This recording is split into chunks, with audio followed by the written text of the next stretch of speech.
আজকের মজার গল্প পরকাল খাওয়া। একদিন ঘোর বর্ষার সময় গোপাল জুতো হাতে করে পথ চলেছে। এমন সময় পালকি চড়ে রাজা কৃষ্ণচন্দ্র ওই পথে যাচ্ছিলেন।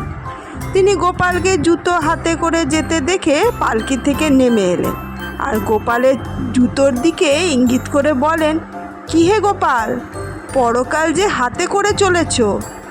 গোপাল বললে, আমি তবু হাতে রেখেছি, আপনি যে খেয়ে বসে আছেন।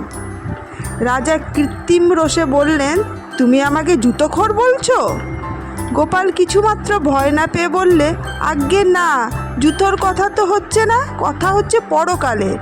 জোয়ান মানুষটা আপনি, পালকি ছাড়া চলতে পারেন না, এতেও কি আপনি বলতে চান আপনি নিজের পরকাল খেয়ে বসেননি?